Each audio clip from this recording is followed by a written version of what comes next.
class. I wanted to do a quick lesson to recap everything we've learned about telling time so far. I made this poster to help us remember the parts of the clock and the important steps in telling time. All about time. This is an example of an analog clock, a watch. It has numbers around a circle from 1 through 12. It has a shorthand to represent the hour and a longhand to represent the minutes. This is a digital clock. It shows the hour that it is with a colon to separate the minutes. In an analog clock, the shorthand is the hour hand. The longhand is the minute hand. There are 60 minutes in 1 hour. On a digital clock, o'clock is represented by a colon and 2 zeros. On an analog clock, o'clock is represented by the longhand pointing directly at the 12. Half past the hour is represented by a colon and the number 30. Or in an analog clock, it is represented by the longhand pointing to the 6, and it means 30 minutes past the hour. The hour hand is between two numbers when it is the half hour. So we're going to practice telling time with these reminders. Now for some examples. This is how you would write the time, 2 o'clock, in words. This is how it would look in digital form.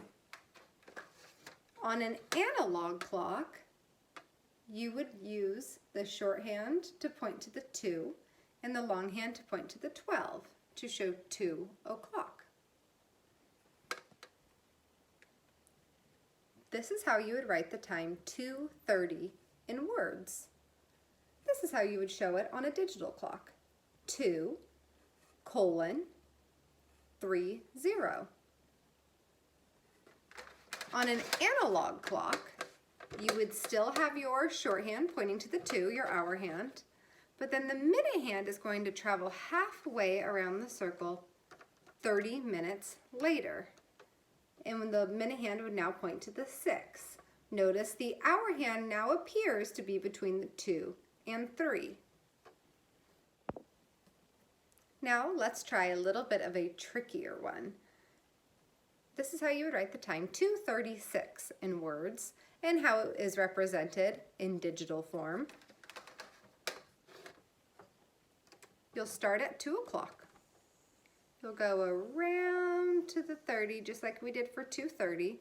Then you'll do a hill jump to the 35 and a rock jump to the 36. This now says 2:36. How about this one? This time reads 6:30. This is how you represent it in digital form. And on the analog clock, the shorthand is pointing at the 6 and the longhand is pointing at the 12. Now you're going to keep the shorthand, your hour hand, on the 6. And you're going to take your minute hand and travel around the circle to the 6. Now you can see the hour hand is now between the 6 and the 7, and the minute hand is directly on the 6. This reads 6:30.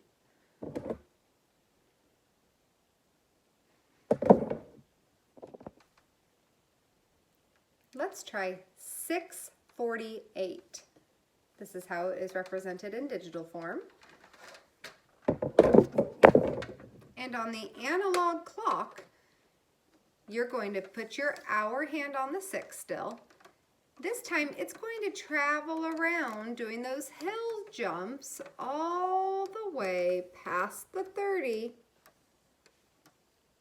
up to the 45, which is represented by the 9. And then we're going to do little rock jumps from 45 until we get to 48. 45, 46, 47, 48. Now you can see that our hand is getting very close to the 7. It's almost 7 o'clock, but not quite.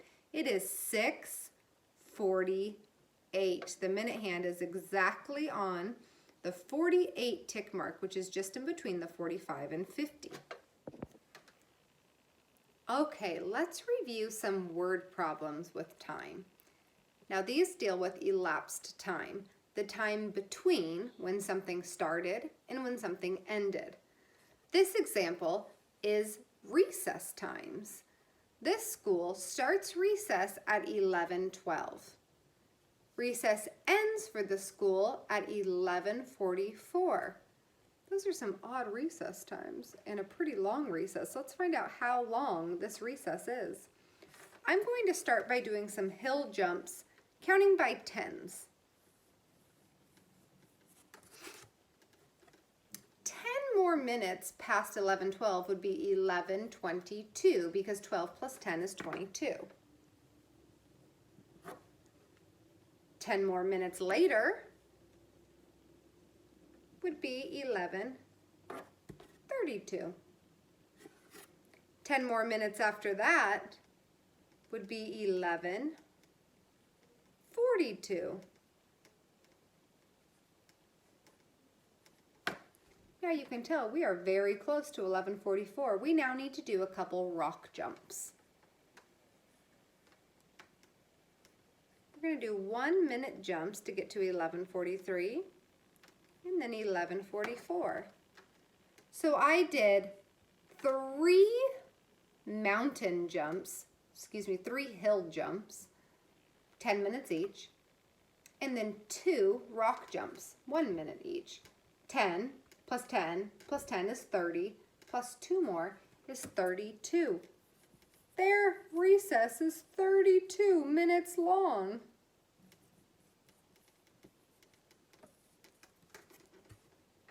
Wow. Let me show you that on a clock.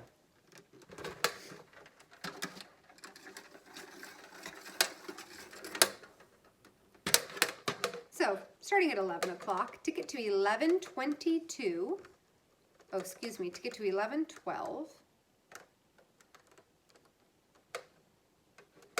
So, starting at 11:12 on my clock, I'm going to do those same hill jumps in increments of 10. So 10 more minutes past 11:12 would be 11:22. 10 more minutes after that would be 11:32. 10 more minutes after that would be 11:42. And then we do 1, 2 rock jumps to get to 11:44. Here is another example to solve a similar problem. This word problem says the assembly started at 3:02.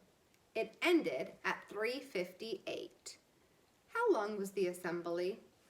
Because the hours are the same in both the start and the end time, I can ignore those for a second and just look at the minutes.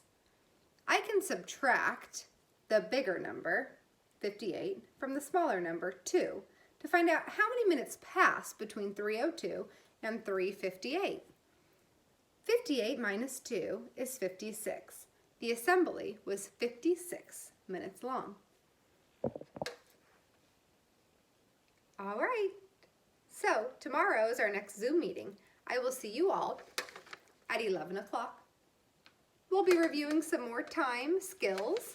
We will be going over this elapsed time page out of your workbook, and I'll be here to answer any questions about the work packet that's been sent home.